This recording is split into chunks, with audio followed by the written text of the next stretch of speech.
candidate for United States Senator Dustin Murphy. Dustin, welcome to Kiel. How you doing this morning?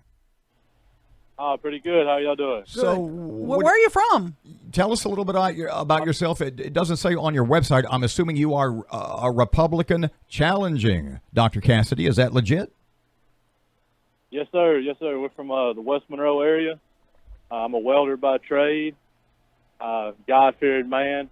I got tired of hearing about how they want to contact trace. They want to go into these communities, and everybody you come in contact with, up to 15 people, they're going to force us all to quarantine. Mr. Cassidy has defended mandatory vaccination in the past. That's something we're highly against. We're against the mask mandate for the businesses. It's not that I don't think that businesses have a right to do that. It's when the government gets involved with a private entity. That, in my opinion, is where you draw the line.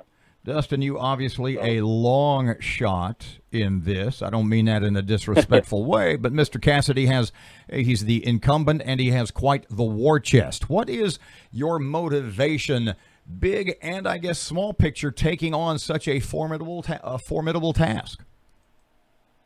We believe that through Christ all things are possible, and we feel like we've been called into this. We believe that this election right now is more than what it has in the past. It's not just political. There is a battle for our country right now. There is a fight. It's not only a fight for our country and our freedom. There's a fight.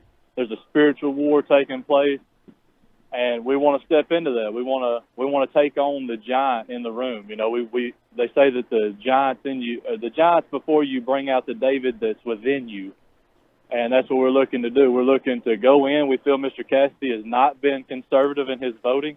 I think his record could speak for that. Here lately, he's tried to prop his numbers up by voting very conservative over this last session. But if you look at his lifetime voting record, he's not a conservative voter. And that's hurting our party. That's going to hurt our president in the coming future because he's going to need all the conservative support he can possibly get moving forward. Mr. Murphy, you posted something on Facebook that says it's a picture of Abe Lincoln, and the slogan over it says, and I'm quoting, "I haven't seen Democrats this mad since Republicans freed their slaves." Why'd you go there? Because the racial tension that's taking place, they're trying to put everybody that's with the president, they're trying to label them as racist. They're trying to label them as something they're not. Most conservatives are very open to all minority groups. It's a fact. Look at the Trump rallies.